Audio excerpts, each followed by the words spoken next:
avec quatre intervenants.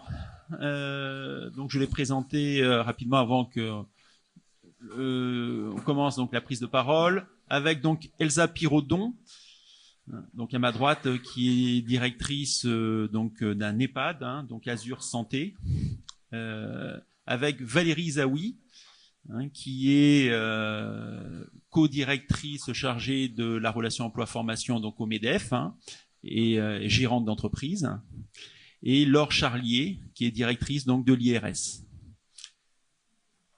Et le premier à prendre la parole, donc Olivier de Grotte, qui est consultant chez Kahn et Associés.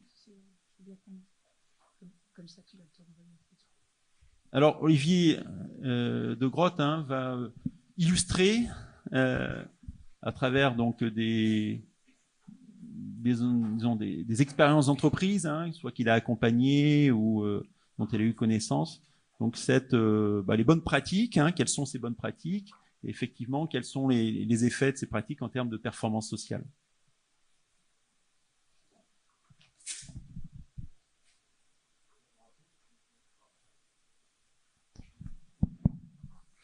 Donc bonjour à tous. Donc Olivier de Grotte, je travaille pour Kahn & Associés, qui est un cabinet qui accompagne les entreprises, les structures et publiques et les collectivités dans leur développement ou leur transformation. Et à ce titre, moi, je m'occupe de la partie ressources humaines.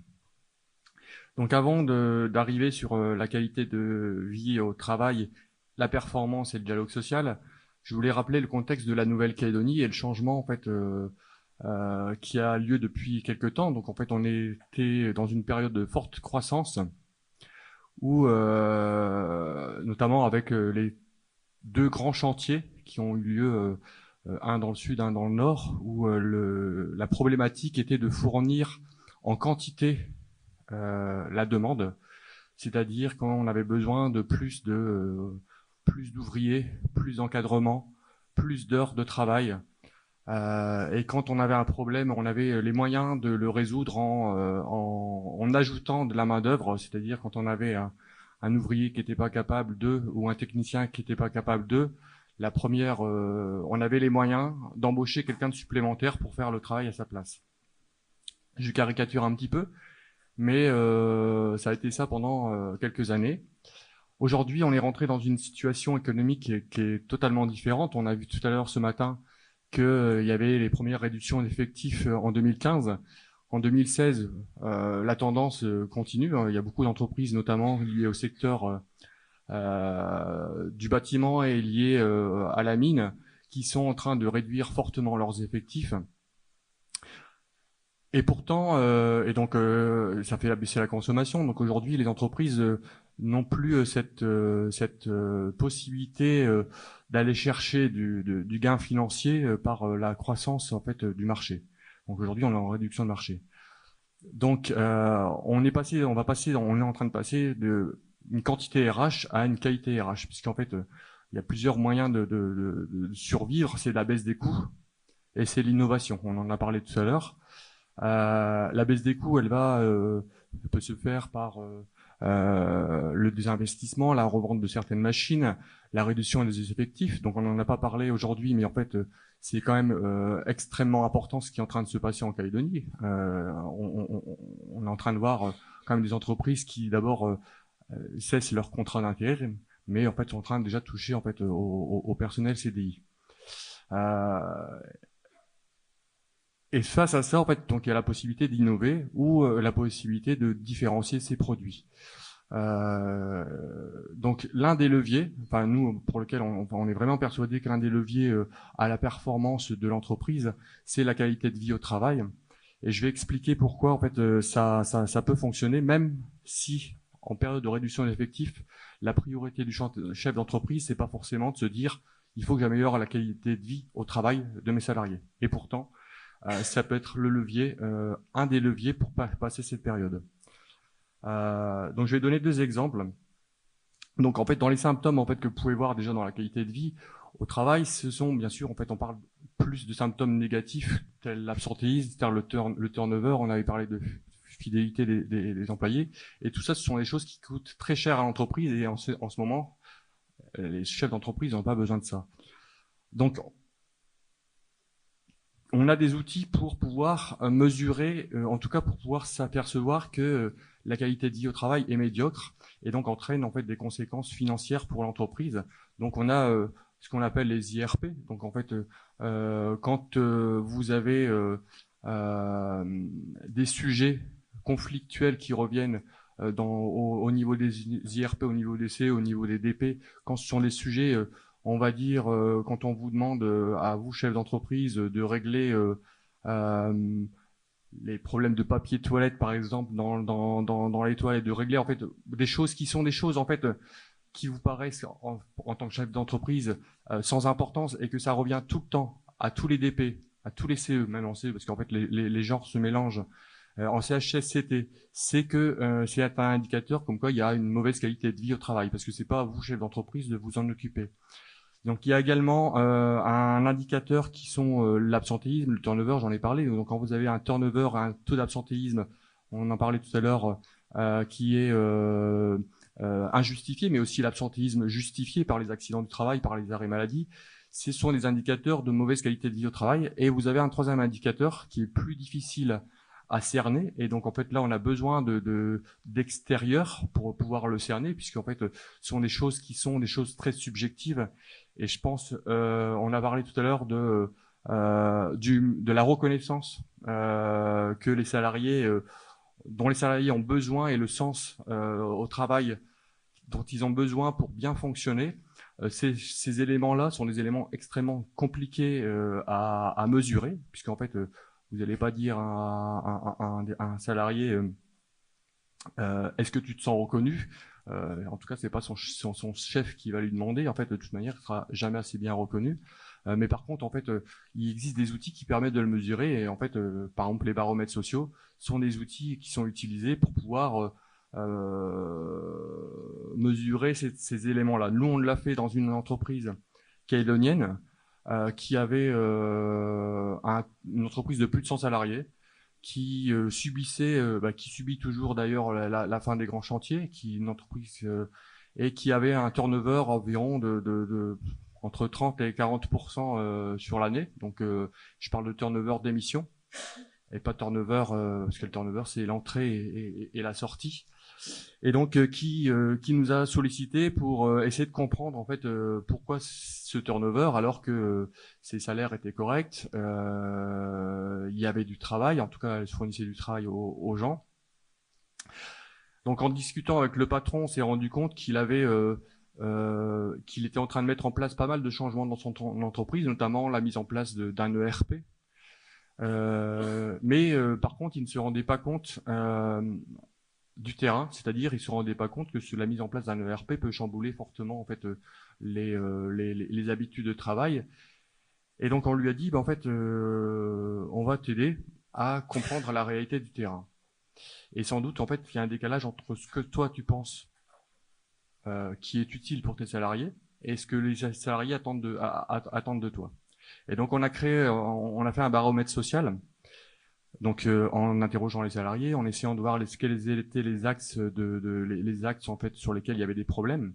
Et ce qui est ressorti dans cette entreprise, c'est que il y avait plus de 70% des gens qui se considéraient mal considérés par l'employeur et qu'il y avait un décalage entre la direction et les managers. C'est-à-dire que les managers étaient proche des collaborateurs, mais par contre, en fait, il y a cette coupure entre la direction et les managers.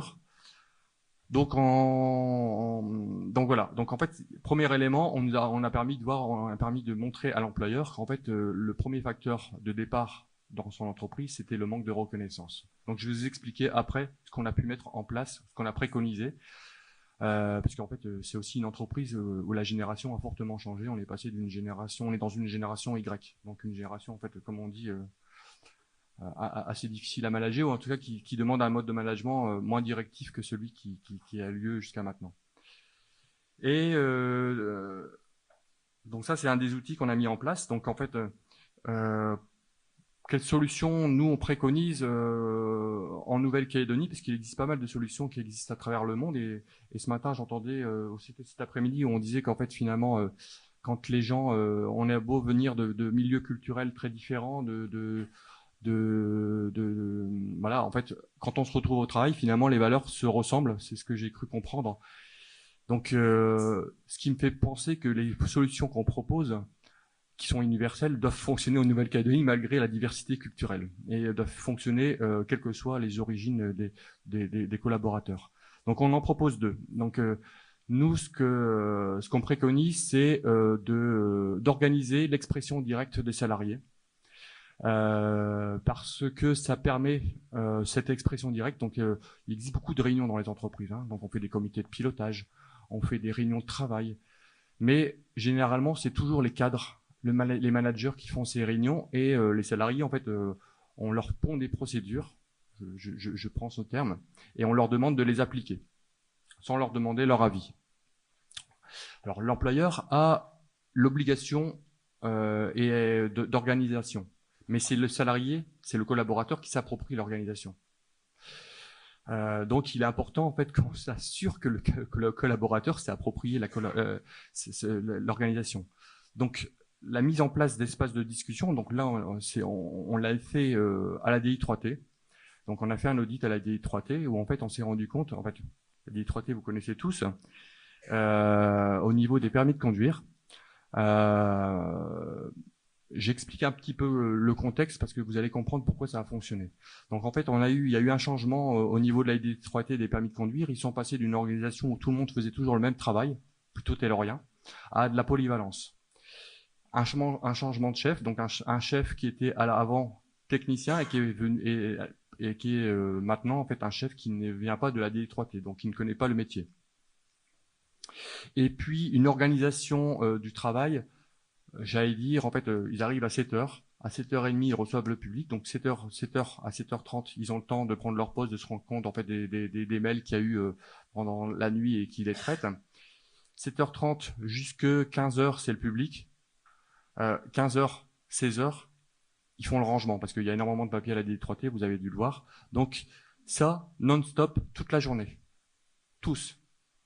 Malgré la polyvalence, et donc en fait on s'est rendu compte quand en fait il y a eu l'audit a été commandité et a été demandé par les partenaires sociaux, accepté par la direction, et pour des raisons de qualité de vie au travail. Donc c'était la motivation, et donc en fait ce qui était préconisé à l'époque par les partenaires sociaux, c'était l'augmentation de l'effectif, en disant on n'arrive pas à faire le travail, il faut augmenter l'effectif. La direction disait avant ça, on va d'abord voir ce qui se passe. Et donc en fait ce qu'on a préconisé, pas mal de choses, mais ce qui a fonctionné le plus rapidement possible, ce que j'ai constaté, c'est qu'en fait les gens ne mettaient pas en place les procédures parce que elles n'étaient pas opérationnelles, mais ils n'en parlaient pas.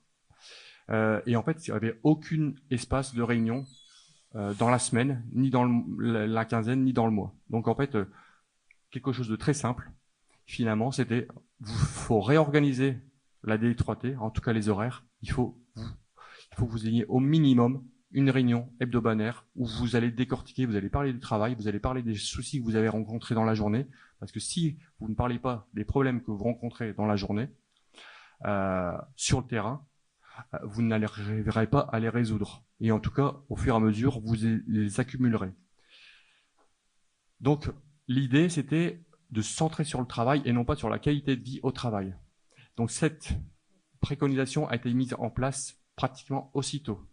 Donc ça a été mis en place en 2016. La manager, à l'époque, souffrait. Elle en avait marre. Elle dit, moi, je vais changer de service. En fait, j'en peux plus. En fait, ça n'avance pas. On est en retard dans les permis de conduire, etc., etc. En fait, ils appliquent pas les procédures. Il y a des malades, etc. Ils sont en arrêt maladie. Donc, elle souffrait énormément par rapport à ça. Et les gens aussi, certaines personnes qui étaient passées de la tâche spécialisée à la polyvalence aussi souffraient. Parce qu'en fait, ils sont passés de postes sur lesquels ils maîtrisaient leur métier à des postes sur lesquels ils étaient obligés de maîtriser plusieurs métiers. Et ben depuis, en fait, il n'y a plus de souffrance au travail. Donc en fait, il n'y a plus de souffrance au travail. Ça va beaucoup mieux. Donc en fait, il n'y a plus cette volonté de vouloir embaucher de l'effectif supplémentaire. De toute manière, la D3T n'a pas les moyens. Vous êtes au courant qu'il y a des réductions budgétaires. Et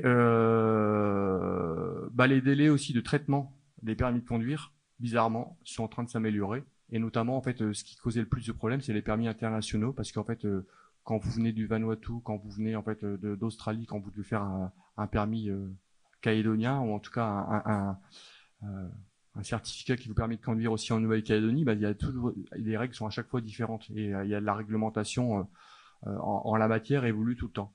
Et donc voilà, ça c'est une solution qui, toute simple, permet actuellement à la DI3T d'avoir moins de souffrance au travail et d'améliorer la qualité de vie au travail et d'améliorer surtout la performance. Donc en fait, des deux côtés, les partenaires sociaux sont contents, les salariés sont contents et la direction est encore plus contente parce qu'en fait du coup, pas besoin de devoir recruter des personnes supplémentaires et puis il y en a même d'autres qui sont revenues parce qu'elles sont moins malades. Voilà. Donc ça, c'était un premier exemple. Dans cet exemple, j'en ai cité un autre qui est le manager. Donc en fait, bien sûr, les espaces de discussion, ils sont différents selon l'entreprise. Hein. Donc en fait, il faut aussi former les managers, il faut aussi les outiller. J'ai oublié ça. En fait, il y a besoin de beaucoup d'outils et il y a une entreprise ici, il y a deux entreprises ici qui utilisent un outil de résolution de problèmes qui s'appelle la méthode des 5 S. Certains ont entendu parler peut-être dans l'industrie, et c'est un des outils qu'on peut donner aux managers, au moins dans l'industrie. Il y en existe d'autres ailleurs, mais je préconise vraiment de l'utiliser quand vous êtes dans l'industrie. Le deuxième vecteur c'est le manager. Aujourd'hui, le manager en Calédonie, on lui demande en fait de contrôler le travail et ça peut pas fonctionner. En tout cas, ça peut pas permettre d'améliorer la performance des salariés si en fait la seule chose que le manager fait, c'est contrôler le travail. Donc en fait, l'idée c'est de transformer le métier de manager de proximité vers un rôle d'accompagnant de ses salariés et de développeur de compétences. Donc pour ça, il faut au lieu de contrôler le travail, il faut qu'il aide le salarié à faire le travail. Et pour ça, il faut qu'en fait, il soit formé au management, soit formé à l'animation de réunions pour animer par exemple les espaces de discussion. Il faut aussi qu'il ait de la latitude. Donc en fait, il faut qu'il soit reconnu par sa direction comme un interface essentiel entre la direction, le service RH, le service comptabilité, la paye et le salarié et éventuellement les clients. Il faut qu'en fait, il soit vraiment reconnu par sa direction. C'est-à-dire que quand un salarié vient se plaindre à la DRH en disant voilà, en fait, j'ai pas mes congés. Si la DRH résout le problème elle-même, c'est un manque de reconnaissance vis-à-vis du manager. Donc, la première reconnaissance qu'on a à faire, c'est de renvoyer le salarié vers le manager en disant tu vois ça avec lui et donner du pouvoir au manager. Si vous donnez pas de pouvoir au manager, on a parlé de Nestlé. Moi, j'ai travaillé chez Danone. Chez Danone, tous les managers ont un budget annuel. C'est-à-dire qu'en fait, quel que soit le niveau hiérarchique du manager, que ce soit un cadre ou que ce soit un chef d'équipe, il a par exemple 100 000 francs de budget à l'année. Et on lui demande bien sûr des notes de frais, parce qu'il ne faut pas qu'il aille au restaurant avec sa famille avec les 100 000 francs, mais on lui donne du pouvoir et on lui donne la possibilité de régler des petits problèmes opérationnels. Et donc du coup, les papiers toilettes en fait qui sont pas dans les toilettes, en fait c'est résolu quoi, ce truc-là. On lui dit manager, t'as les sous, hein. Donc en fait, tu t'occupes, tu vas aller acheter les papiers toilettes. En fait, il faut que toutes les petites choses très opérationnelles soient résolues par le manager. Et donc pour ça, il faut nécessairement lui donner du pouvoir, un pouvoir décisionnel, le pouvoir stratégique restant au chef d'entreprise. Voilà. Donc je voulais conclure aussi donc en disant que le gain attendu, c'est une accélération du processus de transformation parce qu'à partir du moment en fait les procédures sont acceptées, sont partagées, etc. Ça permet d'étendre le changement dans l'entreprise. Ça permet aussi de partager les compétences, en tout cas de les transférer. Hein. C'est plus facile quand on parle avec des collègues de dire moi je fais comme ça, toi tu fais comment. Vous le faites entre chefs d'entreprise, hein. La CGPME le fait en fait, hein. Donc, mais ça n'existe pas hein, des réunions de managers. Ça existe des réunions de chefs d'entreprise, mais des réunions de managers, ça n'existe pas. Le mec il est tout seul. Hein. Et la condition, en fait, il y a 3 conditions. Il faut planifier. Si vous voulez passer d'une situation où aujourd'hui vous êtes dans un management très directif, sans espace de discussion, sans confier de responsabilité et de pouvoir au manager, il faut le planifier dans le temps. Parce que ça se fait pas du jour au lendemain. Il faut former, il faut se dire, en fait, on a parlé tout à l'heure de la sécurité, hein, jusqu'à sanction, hein, formation, etc. C'est la même chose, en fait. Il faut, deuxième condition, il faut que le chef d'entreprise en ait la conviction. Si le chef d'entreprise n'a pas la conviction que la qualité de vie au travail est un vecteur de performance, c'est pas la peine de le mettre en place. En tout cas, en fait, le DRH, c'est une grande entreprise, c'est lui qui va souffrir. Et il faut que les managements soient impliqués.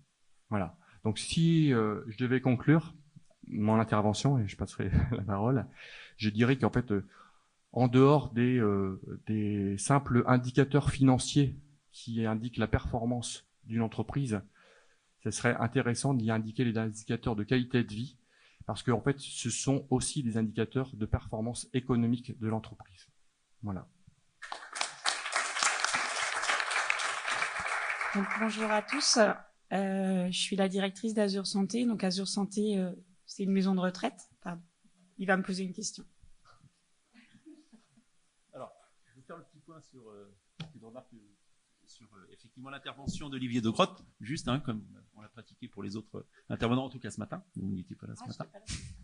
Alors, effectivement, donc c'est des bons outils pour, je pense, réduire ou évaluer les risques professionnels. C'est des pratiques qu'on connaissait il y a des années 80. La loi Roux avait prévu les espaces de discussion, des groupes de parole et ainsi de suite. Et là, on est revenu depuis quelques années. Donc on voit que les modes aussi évoluent et c'est vrai qu'on est aussi en train de parler donc d'effets de mode.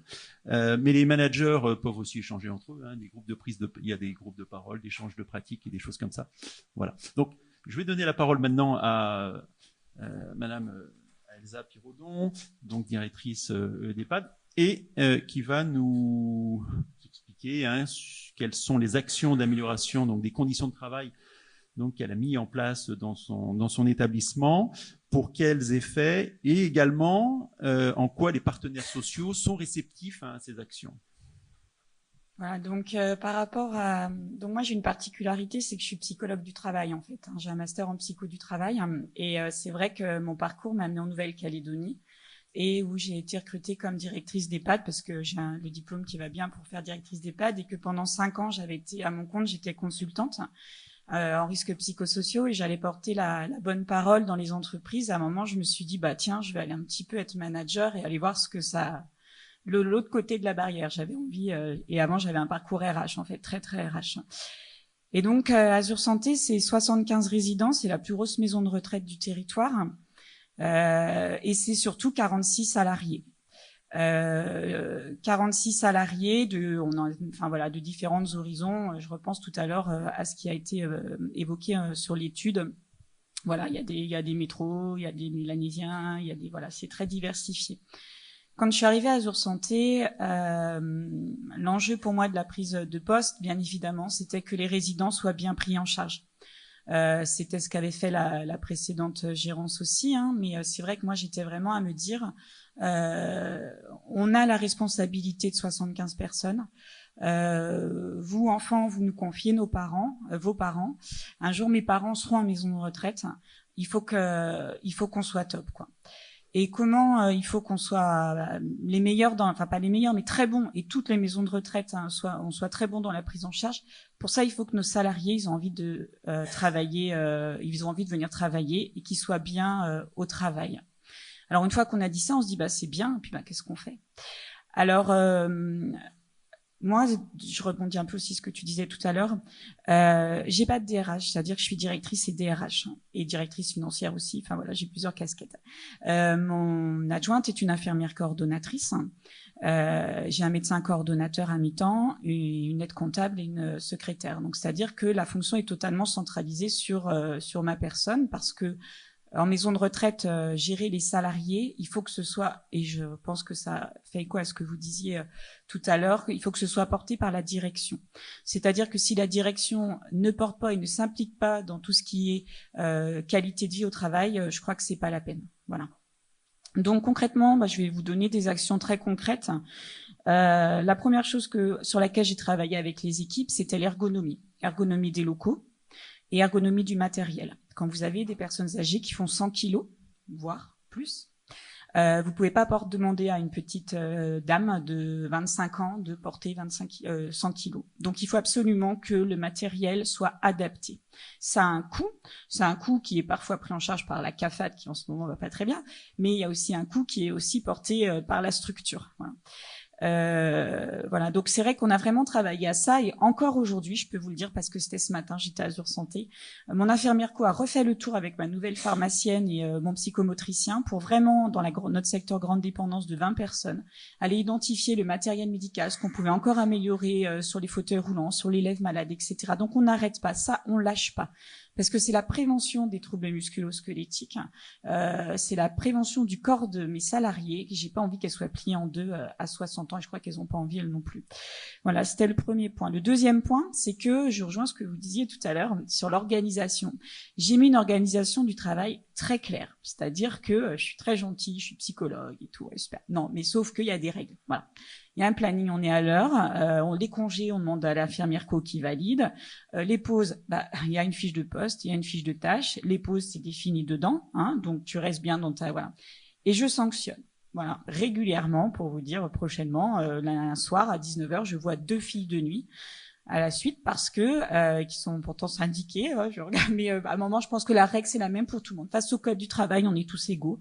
Face à la responsabilité de nos résidents, on est tous égaux. On doit être à l'heure au boulot. Voilà, à 7h, on est là. Voilà. Donc voilà, une organisation clairement définie et derrière, en effet, parfois de la sanction. Mais après, ce que je me dis, c'est qu'entre une ergonomie adaptée et une organisation du travail bien définie, si on fait que ça, je crois pas qu'on aura une bonne prise en charge de nos résidents. Donc, il faut aller beaucoup plus loin. Et c'est ce que tu disais tout à l'heure. Je passe beaucoup de temps sur le terrain avec les filles et les garçons, mais j'en ai pas beaucoup, malheureusement. C'est un métier essentiellement féminin. Alors, pas tous les jours, parce que la charge de travail, vous l'entendez bien, elle est énorme. Mais je vais tous les jours, quasiment tous les jours, sur le terrain, voir les équipes. Et j'ai l'œil, c'est-à-dire que je vais pas juste pour faire la courtoisie. Hein. Et c'est vrai que c'est des temps d'échange informels avec les équipes où elles peuvent me parler aussi de leurs difficultés, me confier les choses, etc. Sur le travail, moi je rentre pas dans elles m'aiment pas ou j'en sais rien, j'en ai rien à faire sur ce que je leur dis. Je dis moi ce que je veux c'est professionnellement. Puis à la limite même si tu t'entends pas, qu'est-ce qui se cache derrière? Tu t'entends pas parce qu'il y a eu un problème à l'extérieur ou tu t'entends pas parce que dans la structure vous étiez pas d'accord sur un acte posé sur un résident. Et là, il faut qu'on en parle dans ce cas-là. Voilà. Ou tu n'es pas d'accord parce que l'organisation est peut-être pas adaptée et que du coup, ça crée le conflit. Voilà. Donc, il faut vraiment être toujours humble par rapport à ce qu'on a mis avant en cadre. Et je fais les réunions d'équipe que j'anime personnellement tous les lundis et tous les mercredis matins parce qu'en fait, on a un roulement. Donc, je vois comme ça toutes les équipes. Hein. Et mon infirmière co, qui a plus de disponibilité que moi le soir, fait les filles de nuit le soir à 19h. Pour les voir également. Et en fait, très concrètement, ce que je voulais dire pour ce que le temps est contraint, en fait, ce que je fais, c'est que je me confronte aux autres, je me confronte à mes salariés parce que mon objectif, c'est ce que je faisais quand j'étais consultante, c'est de connaître leurs ressources dans l'activité de travail, parce qu'elles en ont. Des fois, elles les voient pas toujours, mais elles en ont. Et c'est de voir les contraintes de leur activité de travail. Qu'est-ce qui, dans leur travail, est difficile pour elles? Et suite à ça, finalement, c'est se remettre en question. Je modifie régulièrement mon organisation du travail. Alors, c'est pas que je suis volubile, hein, mais c'est que à un moment, je pense qu'il faut entendre les idées de chacun pour toujours s'améliorer. Une organisation n'est pas figée dans le temps. Voilà. La fiche de poste, la fiche de tâche, un planning, machin, oui, pas une organisation du travail. Donc moi je valorise beaucoup la communication et je me rends compte que les filles innovent beaucoup. Et que l'innovation finalement et l'amélioration des conditions de travail, même si j'ai des idées de génie, c'est pas souvent moi qui les amène, mais c'est souvent mes filles, pas les filles, mais le personnel de la structure. C'est parce qu'elles me disent, parce que j'entends, parce qu'elles me remontent dans les réunions d'équipe, dans les temps informels, etc. C'est par ça que moi derrière, forcément, parce qu'il y a derrière un parcours, une expérience, un diplôme, tout ce qu'on veut, etc. Je reviens vers elles avec des propositions, mais c'est elles qui initialement me donnent les choses. Alors je me dis, il faut que j'arrête de les valoriser parce qu'on va quand même parler un petit peu du dialogue social et de voilà. C'est-à-dire que je fais beaucoup moi je suis très fière de ce qu'elles font parce que c'est un métier extrêmement difficile, s'occuper des personnes âgées. Il y a c'est aussi bien physiquement, psychologiquement. Et derrière finalement, je suis confrontée finalement du coup à, vous le disiez, on en a parlé tout à l'heure, à beaucoup de demandes. Voilà. Donc c'est-à-dire qu'au final, à un moment, on se retrouve dans. Alors moi, je dis tout le temps, c'est pas de la cogestion. Hein. Je suis la directrice, hein, donc on n'est pas non plus voilà. Donc et parce que je me retrouve avec finalement beaucoup de demandes, parce que les filles elles savent qu'elles peuvent parler, etc. Donc à un moment, c'est aussi remettre du cadre par rapport à toutes ces demandes qui peuvent arriver. Et c'est vrai que du coup, les filles elles se sentent valorisées, et ça c'est important parce que qu'est-ce qui fait sens dans l'activité de travail? C'est justement cette valorisation quand on les fait parler de leur travail. C'est ça qui fait sens. Si je lui disais fais tes toilettes, donne à manger et couche les résidents, les filles elles seraient pas motivées. Voilà. Ce qui fait sens, c'est qu'elles peuvent innover, qu'elles peuvent parler, qu'elles peuvent échanger avec moi. Et du coup, c'est vrai que je me retrouve à beaucoup de demandes. Et je me retrouve en fait parce que je crois que c'était une de vos questions qui était concernant les partenaires sociaux. Hein, c'était la dernière question. Est-ce qu'ils sont réceptifs à tout ça? Donc on a parlé. Alors à Azur Santé, il y a plutôt une bonne ambiance. Les résidents sont bien pris en charge, etc. Ça va plutôt bien. Des fois, on n'est pas toujours d'accord. Des fois, on se dispute. Des fois, voilà. Mais je pense que vous avez compris concrètement. Ce que je croyais en tant que consultante et psychologue du travail sur la QVT, je le mets en place dans l'entreprise. Ça m'épuise parfois. Comme disait la dame tout à l'heure qui est partie malheureusement, je pense que il faut à un moment aussi se dire elle nous apporte tellement, il nous apporte tellement que finalement même si on est fatigué, c'est pas grave, on y retourne demain. Voilà, mais voilà, mais par rapport aux partenaires sociaux, je dirais que ça dépend qui on a en face. Voilà. À la Azur Santé, j'ai 3 syndicats. J'ai l'USTKE qui est mon syndicat majoritaire, j'ai le Soin Santé et j'ai la Fédération des fonctionnaires branche privée. J'ai pas FO, je m'ennuie pas. Syndicat pour vous dire que je m'ennuie pas. Donc voilà, désolée, non mais ça suffit. Bon, cette année j'ai mis en place ma négociation annuelle obligatoire, donc on a commencé tous ensemble, j'ai fini qu'avec l'USTKE, enfin je vous passe les détails. Après la vie grève, parce que normalement il devait y avoir que l'USTKE, mais moi je fais du dialogue, alors moi j'ai invité tout le monde, voilà. Mais à culpa, je le ferai plus. Et c'est vrai que je me dis à Azur Santé, on est quand même entre 10 et 15% au-dessus du taux horaire de la convention collective. Ça, je le dis quand même, c'est important. On est confronté finalement à une augmentation, à une demande finalement des filles d'une augmentation de leur pouvoir d'achat, auquel moi à un moment je peux pas répondre parce que mes tarifs de résidents sont imposés. Hein, voilà, comme je dis, je vends pas des choses où je peux dire je vais faire 5-10%, moi c'est fixe. Mais mes charges augmentent. Pourquoi mes charges augmentent? Oui, j'ai augmenté de 0,5% mes tarifs au 1er janvier, mais mes salaires, je les ai augmentés selon l'accord de branche et c'était pour certaines populations 0,6. Et les charges augmentent, c'est-à-dire que les fournisseurs ils augmentent leurs charges, etc. Donc à un moment, cette demande finalement d'augmentation de pouvoir d'achat qui est renvoyée à l'entreprise sur une augmentation de salaire, on peut pas toujours y répondre. Donc je suis assez d'accord par rapport à ce que vous disiez, c'est que finalement, si on peut pas répondre à un moment à ça, nous on n'est pas touché par la crise. Hein. J'ai une liste d'attente, j'ai pas de souci. Hein. Mais c'est vrai que si on n'est pas par rapport à ça, c'est un moment de se dire qu'il faut aller sur autre chose avec le personnel. Et aller sur autre chose, c'est vraiment se dire, on va parler d'ergonomie, on va parler de chaussures au travail, on va parler de tenue, on va parler d'échanges, on va parler de tout ça. Et c'est vrai que des fois, quand alors c'est très général, mais c'est vrai que quand on est confronté aux partenaires sociaux. Il y en a qui sont réceptifs, je vais pas citer le nom, il y en a qui sont un peu moins réceptifs. Et au contraire, qui vont aller dans la confrontation. Sur la confrontation sur, on demande une personne en plus, par exemple. C'est quelque chose que j'ai, voilà. Quand j'explique que depuis que je suis là, j'ai fait plus 20% de personnel et qu'à un moment, on va pas faire une personne en plus, parce qu'en fait, on a juste modifié une question de statut et pas une question de nombre de filles au travail, infirmière auxiliaire de vie, on est dans la confrontation et c'est vrai que du coup moi ça me met en échec. Je suis très honnête. Dans ces moments-là, je me sens vraiment mise en échec parce que je me dis je suis pas à l'abri d'une grève. Voilà, je suis pas à l'abri de faire la une des Nouvelles-Calédoniennes pour une grève à Azur Santé en maison de retraite. Je suis pas à l'abri, voilà. Et on se sent très fragilisé en fait. Voilà, c'est-à-dire qu'on se dit finalement on fait du bon boulot avec les filles, même si on n'est pas toujours d'accord. Voilà, ça se passe plutôt etc. Mais moi je me sens très fragilisée par rapport à ça. Et ben voilà, je voulais conclure en disant. Ben voilà, c'était voilà. Ben merci.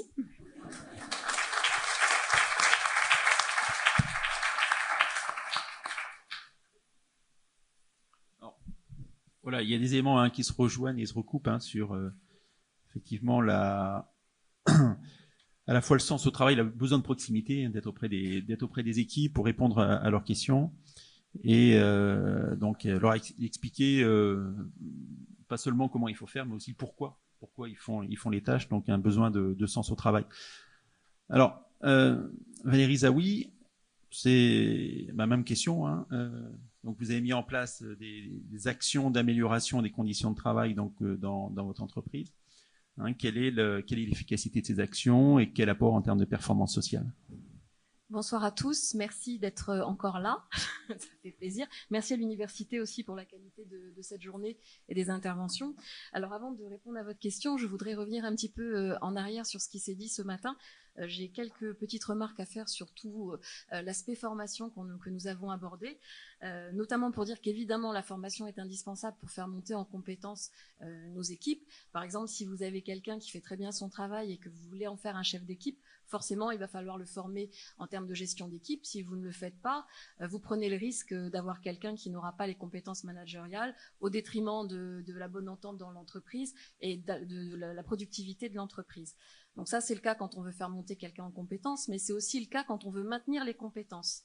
Quand on sait que 60% des métiers de 2030 n'existent pas encore ou que la totalité des 10 métiers les plus pratiqués aujourd'hui n'existaient pas en 2004, on se rend compte de l'importance d'aller vite en termes de formation.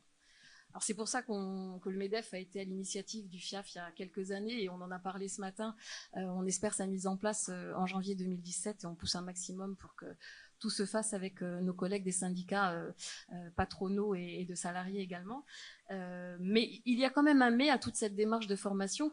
Je pense que ça ne portera ses fruits uniquement le jour où il y aura aussi un dédié de formation qui sera mis en place. Parce que l'entreprise, au jour, dans les temps de crise que nous vivons, ne peut plus se permettre de former du personnel qui va partir. Moi, il m'est arrivé de faire des formations dans mon entreprise le samedi et le mercredi avoir la démission de nos salariés. Enfin, d'une salariée en tout cas. Donc ça arrive très très souvent et ce turnover a un coût énorme pour l'entreprise. On l'a évoqué ce matin, un personnel qui est stabilisé dans l'entreprise permet une meilleure productivité. Donc il faut aussi qu'il y ait un engagement de l'entreprise pour former son personnel, mais aussi du salarié pour s'investir dans l'entreprise. Donc ça, dans chacune des commissions auxquelles j'assiste, je martèle le message parce que je pense vraiment qu'il faut faire bouger les textes à un moment donné pour que ce soit possible. Alors maintenant, je vais répondre à votre question. L'entreprise que je co-gère est une société de nettoyage qui fait du service à la personne, aux particuliers, mais également de la sous-traitance du nettoyage de chambres d'hôtel. Donc les recettes que je vais évoquer avec vous, c'est pas des recettes miracles, ça passe sur une certaine catégorie de personnel. Nous avons que des femmes, 100% de femmes. On a à peu près 95% de nos effectifs qui sont de culture océanienne, très peu diplômés. Donc je voulais partager avec vous mes réussites, mes échecs, mes doutes et aussi mes espoirs. Donc, dans le passé, avant de monter cette société, j'ai été salariée pendant 17 ans, donc je connais bien l'autre côté de la barrière. Et j'ai été notamment gouvernante générale dans 2 hôtels de la place et j'ai fait des ouvertures d'hôtels. Et là, ça a été des grandes réussites pour moi parce que sur ces 2 hôtels, pendant plus d'1 an, j'ai eu 0% d'absentéisme. Donc j'en étais très contente et j'ai essayé de comprendre comment ça avait pu aussi bien marcher parce que j'en étais surprise moi-même. Et je me suis rendu compte qu'une des recettes avait été la présence terrain tous les jours et de pouvoir animer tous les matins un briefing avec mes équipes. Donc tous les matins de pouvoir les rencontrer, leur donner le petit mot sympa, la petite attention, les appeler par leur prénom, parler avec elles, avoir un moment d'échange, ça crée un lien. Parce qu'en fait, je me suis rendu compte au cours de ces années que la carotte ne marche pas et que le bâton ne marche pas.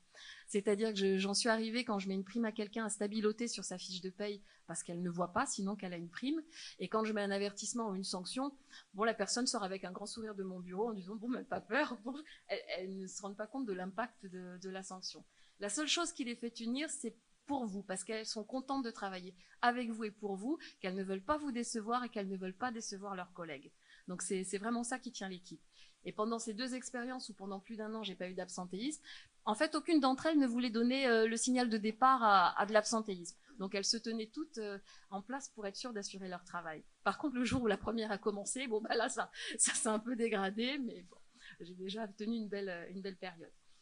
Ensuite, quand j'ai monté mon entreprise, enfin notre entreprise, parce que j'ai un co-gérant avec moi, malheureusement, j'ai pas réussi à mettre en place les mêmes solutions parce qu'en fait, on travaille avec plusieurs hôtels, donc je peux difficilement être à 5 ou 6 endroits différents le matin. Donc j'ai perdu ce lien avec l'équipe. Alors j'ai essayé de mettre en place d'autres solutions pour pallier au quotidien. Donc par exemple au niveau de mes plannings, si un hôtel me demandait une femme de chambre sur une journée, ce que je faisais c'est que j'en planifiais 2 sur une demi-journée, ce qui me permettait en cas d'absence d'avoir une personne en renfort. Je leur donnais pas forcément leurs horaires de travail. Je dois vous préciser que je fais beaucoup appel au temps partiel. Pour moi, c'est une solution dans mon activité qui est évidente. Je ne pourrais pas travailler qu'avec des temps pleins.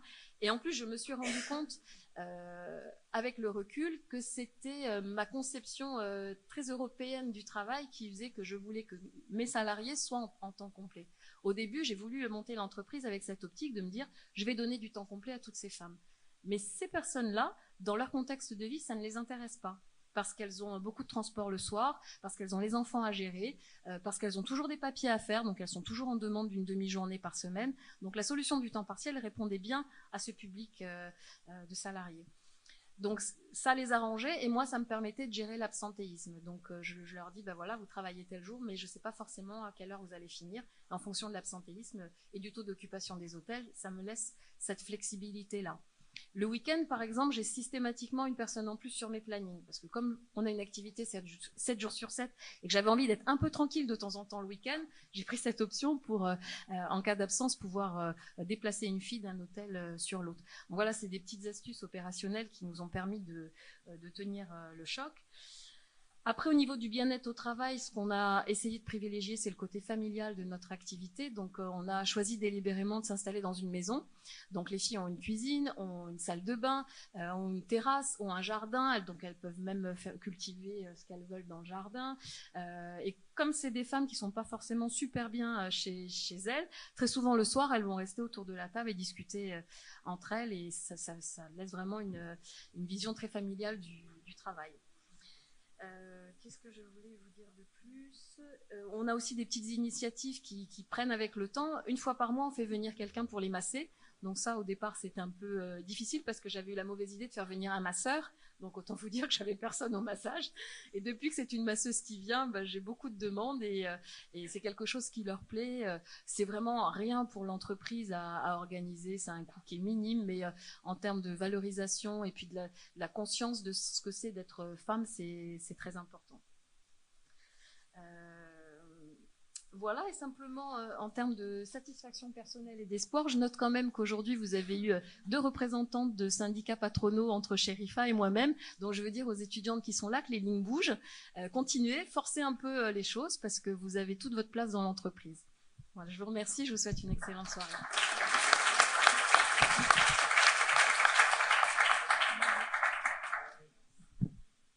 Alors félicitations pour le 0 absentéisme, hein. Alors ça... Même pour nous, il va falloir nous expliquer en tant qu'enseignants. Par contre, juste un petit mot, c'est possible de parler du transport, l'initiative que vous avez mis en place au niveau des transports ? Alors en fait, l'activité que nous avons chez les particuliers, donc l'autre partie de l'entreprise, nous avons du personnel qui fait le ménage chez des particuliers. Donc c'est des activités qui sont énormément développées en métropole. Il y a des grosses sociétés qui font ce genre de service. Simplement, elles ont une simplicité par rapport à nous parce qu'elles envoient directement le personnel chez le particulier. Elles ne gèrent ni le transport. Ils bipent au téléphone pour annoncer l'heure d'arrivée, l'heure de départ. Donc c'est une grande facilité de gestion. Bon, chez nous, avec le système de bus que nous avons, et le peu de personnes avec permis de conduire, on n'a pas pu mettre en place ça. Donc on a un tarif qui est à peu près équivalent à ce qui se fait en métropole, si ce n'est que nous devons véhiculer notre personnel, donc ça nécessite d'avoir une flotte de véhicules avec un coût très important. On a des chauffeurs, on a des contrôles qui se font, donc voilà, une gestion qui est beaucoup plus compliquée, mais c'est la seule solution que nous avons trouvée pour être sûr que les gens arrivent à l'heure chez le particulier et repartent à l'heure. Et on a mis également un système, notamment sur les jours fériés, pour les personnes qui travaillent sur les hôtels, où en général j'ai une employée qui prend la voiture et qui fait un ramassage. Voilà, c'est autant pour leur bien-être que pour nous être tranquilles sur ces jours-là et être sûr que nous avons du personnel sur les hôtels. C'est pas complètement désintéressé non plus. Oui, bien sûr. Ah bah c'est le but de la qualité de vie, hein. Il faut trouver un équilibre. Hein. Alors, donc quatrième intervenante, Laure Charlier, donc directrice de l'IRS. Forcément, vous allez nous parler du dialogue social. Alors, comment le dialogue social est-il abordé au niveau, la qualité de vie au travail est-elle abordée au niveau du dialogue social ? Bonjour, alors je suis un petit peu enrouée, un petit peu beaucoup même, donc n'ayez pas peur. Voilà. Donc effectivement, l'objectif de l'IRS, pour ceux qui connaissent pas forcément notre institut, c'est de faire en sorte d'améliorer le dialogue social dans les entreprises calédoniennes. Et effectivement, nous accueillons un public qui est composé dans la mixité de dirigeants des entreprises et de représentants du personnel, représentants syndicaux. Donc nous avons un public assez ciblé. Alors le dialogue social va se réaliser par de différentes façons, hein. Dans l'entreprise ou même à différents niveaux en Nouvelle-Calédonie, au niveau des branches, au niveau interprofessionnel. Mais c'est vrai que nous avons fait le choix, grâce au soutien du gouvernement de la Nouvelle-Calédonie, hein, qui nous permet de fonctionner, d'accueillir ce public de représentants du personnel et de dirigeants. Donc voilà, nous avons des espaces de réflexion communs et des espaces de formation autour essentiellement des mandats de représentation du personnel et de la négociation sociale. Et c'est un espace assez inédit parce que justement, ce à quoi nous tendons, c'est véritablement de réunir dans un même espace à la fois des dirigeants et des représentants du personnel. L'idéal étant qu'effectivement tout le monde de la même entreprise ou alors une bonne partie de ceux qui en sont volontaires se déplacent ensemble pour acquérir un ensemble d'outils, de connaissances communs pour que ensuite effectivement dans l'entreprise ils construisent ensemble leur propre dialogue social, même si j'ai bien conscience, et ce qui a été dit aujourd'hui l'illustre parfaitement, que le dialogue social ne passe pas que par la représentation du personnel, mais il passe et il doit passer aussi, à mon sens, par la représentation du personnel.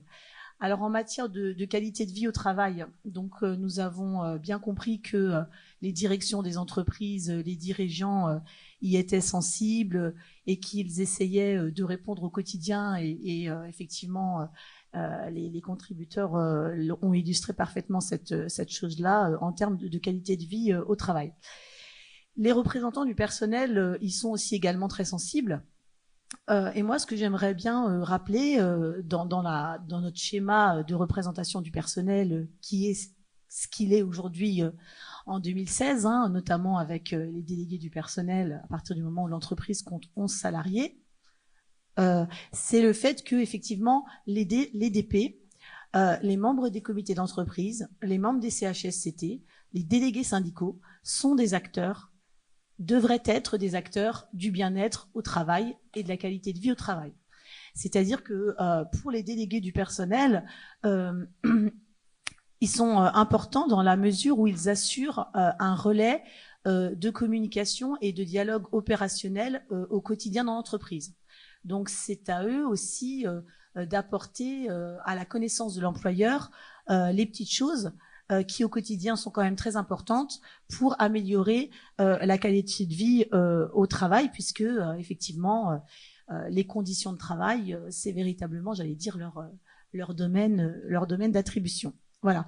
Donc ils en sont véritablement des acteurs et les IRP, même si effectivement il y aurait beaucoup de choses à en dire, ce sont des instances de régulation sociale, des instances qui, à différents moments de la vie de l'entreprise, les DP, les CE, évidemment, c'est mensuel, mais c'est un tempo qui est important pour justement réguler notamment les conditions de travail dans l'entreprise.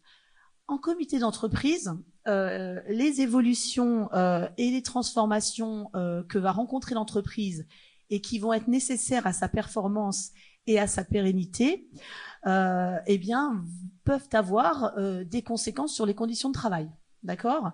Surtout, peut-être encore plus que d'habitude en ce moment, hein, avec les transformations profondes que rencontrent les entreprises calédoniennes. Et les représentants membres du comité d'entreprise sont là aussi pour être consultés sur cet impact et pour ensuite porter à la connaissance de l'employeur et veiller à un impact qui prenne en compte quand même l'intérêt des salariés dans les grandes décisions de l'entreprise. Donc voilà, pour vous manifester et vous rappeler le fait que les DP, les membres du CE, les membres des CHSCT sont véritablement des acteurs du bien-être au travail au nom des salariés qu'ils représentent et du terrain, puisque effectivement c'est leur rôle premier. Après, s'agissant de la négociation sociale, véritablement, on a évoqué la NAO, la fameuse. NAO, il faut être réaliste. Il y a un bilan de la négociation sociale qui est fait chaque année par les services de la direction du travail et de l'emploi qui est assez intéressant et précieux. Dans le domaine de la négociation collective, aujourd'hui en Nouvelle-Calédonie, les choses sont très ancrées dans effectivement autour de questions monétaires. Voilà. La NAO, c'est un temps fort de l'entreprise, mais c'est vrai que dans cette NAO, au-delà des salaires effectifs collectifs qui font partie du domaine de la NAO et de la possibilité de les augmenter, si c'est possible, il y a aussi l'aspect durée du travail, l'aspect aménagement du temps de travail, et dans la qualité de vie au travail, la durée du travail, c'est quand même quelque chose qui est particulièrement, sur lequel il faut être particulièrement attentif pour que ça génère une qualité de vie au travail. Et effectivement, ça peut être un thème de la NAO. Mais c'est vrai qu'en matière de négociation collective, nous sommes un peu enfermés, si je peux me permettre, dans un schéma d'obligation légale qui fait que on a du mal à sortir des questions monétaires. Donc, effectivement, au moment où on se trouve, c'est vrai que, évidemment, le monétaire, on est bien d'accord sur l'importance que ça revêt pour les salariés, mais c'est vrai qu'il faudrait aussi penser à se tourner sur des questions qui vont améliorer la qualité de vie au travail, sans forcément avoir un coût en termes de masse salariale.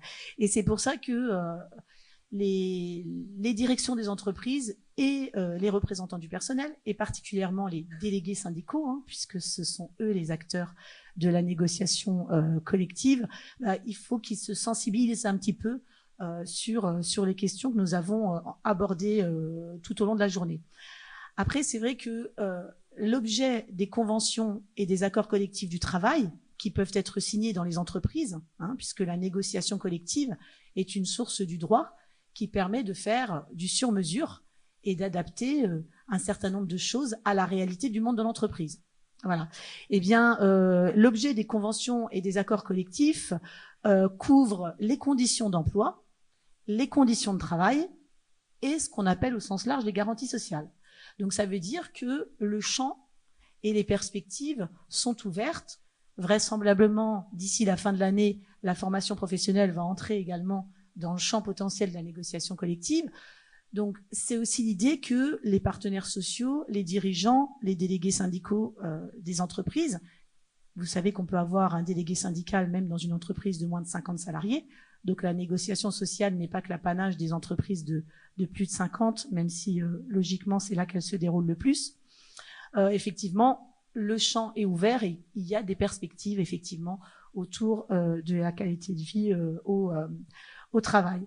Et donc, c'est une nouvelle façon d'investir ces questions de négociation sociale. Et puis, les délégués syndicaux, des syndicats représentatifs, effectivement, on peut aussi essayer de susciter leur intérêt sur ces questions, sur le fait d'explorer de nouvelles façons de travailler, ils sont très sensibles évidemment à la notion de risques psychosociaux, à des choses autour de l'équité, de nouvelles formes de reconnaissance dans l'entreprise. Et ça peut être véritablement des notions qui sont parlantes pour eux et qu'il faudrait peut-être un peu plus explorer. Voilà. Après, entrer dans ces dimensions, on l'a compris depuis ce matin, ça se décrète pas forcément. Il faut véritablement que les parties autour de la table, élèvent leur expertise sur ces questions-là. Et puis, faudrait sans doute ouvrir ces discussions à des personnes, effectivement, qui vont s'occuper du champ du social, mais pas uniquement. C'est-à-dire que effectivement, les personnels techniques, les managers sont aussi évidemment des parties prenantes autour de comités qualité de vie au travail qui pourraient être mis en place dans les entreprises. Et in fine, le mode le plus abouti du dialogue social, c'est le fait de signer un accord d'entreprise, parce que c'est quelque chose qui aura été discuté, partagé, sur lequel il y aura un engagement. Donc là encore, il faut aussi entrer dans cette dynamique. Et par exemple, un accord d'entreprise sur la qualité de vie au travail, vous allez pouvoir l'adapter à votre propre activité professionnelle pour que effectivement envisager tous ces aspects qui vous sont si particuliers. Et puis un accord d'entreprise, ça a aussi une vertu pédagogique. Alors évidemment, c'est du travail de réunion, de préparation, effectivement de compréhension des équilibres de la négociation, parce que là encore une fois, négocier, ça nous tombe pas dessus comme ça. Hein, on ne naît pas négociateur tout de suite, on le devient. Hein, voilà, donc c'est des choses qui s'apprennent par l'expérience et par diverses autres techniques. Et c'est vrai que conclure un accord d'entreprise sur la qualité de vie au travail, ça a un intérêt aussi pédagogique. C'est-à-dire que à un moment, on va rapprocher les enjeux économiques de l'entreprise, les enjeux humains avec l'activité des salariés, leur place dans l'entreprise. Voilà.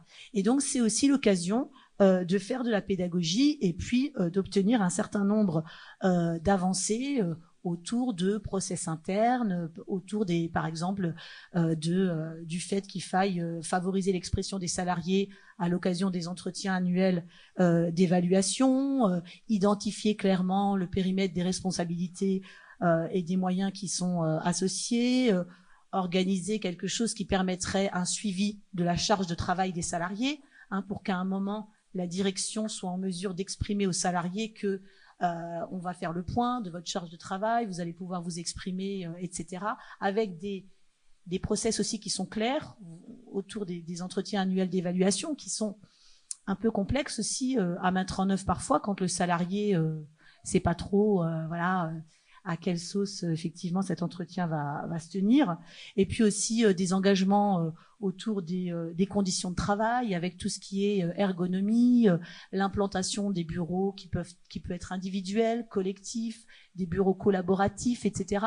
C'est des choses qui, à un moment, peuvent aussi répondre à la qualité de vie au travail. Et puis, la formation des managers sur ces questions-là, parce qu'on sait qu'en matière de dialogue social, ce sont aussi des vecteurs incontournables. Voilà, accompagner, par exemple, j'ai vu un accord d'entreprise, c'était pas en Nouvelle-Calédonie, mais sur la qualité de vie au travail, qui prévoyait, par exemple, le suivi du retour des salariés suite à un long arrêt pour X ou Y raison, mais surtout pour maladie. On peut aussi compiler dans l'accord d'entreprise tout ce qui est en lien avec les activités de la prévention de la santé et de la sécurité au travail, des choses aussi innovantes pour concilier la vie professionnelle et la vie privée des salariés, avec des choses par exemple sur des horaires de réunion plutôt en journée, plutôt en évitant les soirées, des petites choses comme ça, aussi des choses innovantes autour du droit à la déconnexion des salariés de leur outil numérique, voilà, sur le fait que en dehors des horaires de travail, si on pouvait éviter de m'envoyer un mail à 19h, voilà, ou pendant mes congés, enfin, il y a des petites choses comme ça qui finalement, au bout du compte, vont aussi révéler aux salariés que à un moment on porte attention à des petites choses de la vie de l'entreprise qui font que au final on s'y sent bien, ou en tout cas on s'y sent mieux qu'avant. Voilà. Et donc c'est vrai que cette négociation collective, là encore une fois, je connais bien le tissu économique de la Nouvelle-Calédonie, les délégués syndicaux, j'ai bien aussi compris 2-3 choses depuis le temps, mais c'est vrai aussi que la négociation collective peut servir à être innovant et à effectivement créer des accords sur mesure autour de la qualité de vie au travail, en n'oubliant pas que le véritable enjeu de tout ça, c'est aussi la performance de l'entreprise, et puis cette façon qui a été évoquée aujourd'hui de façon assez efficace et intéressante, c'est cette façon de modifier le contrat social dans l'entreprise par la voie de la négociation collective. Voilà, parce que effectivement, je pense que tout le monde est là aussi pour assurer la pérennité de l'entreprise. Voilà. Merci.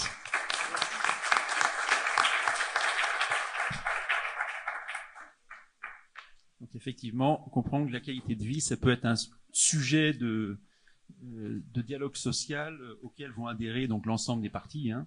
Et en cela, Effectivement, ça permet aussi de résoudre un certain nombre de problèmes sur le travail, des problèmes concrets, et on l'a vu donc avec les illustrations.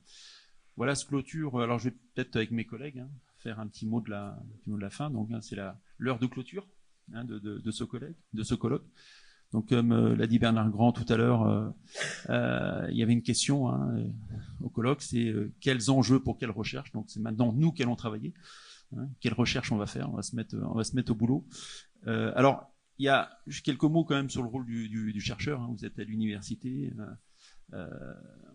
C'est un espace de formation, c'est aussi un espace de recherche. Alors en sciences humaines, donc c'est-à-dire en sciences de gestion, ça fait partie donc des sciences humaines.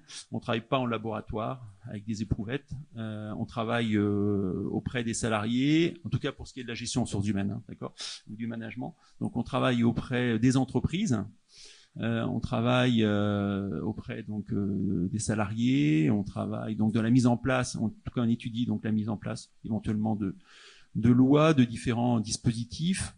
Il y a deux moyens de faire de la recherche, c'est-à-dire je dis toujours qu'il y a deux clés d'entrée. Il y a l'entrée par le haut, c'est-à-dire par l'entreprise et par les dirigeants, c'est-à-dire s'intéresser par rapport donc à une politique, comment il appréhende, comment il souhaite la mettre en place, quels sont les enjeux, ainsi de suite. C'est un petit peu ce que j'ai fait avec la recherche sur les enjeux ressources humaines dans les entreprises, et il y a l'accès par le bas, c'est-à-dire par les salariés, en s'intéressant donc à leurs conditions de travail, en s'intéressant à l'individu au travail, à leur motivation, ainsi de suite.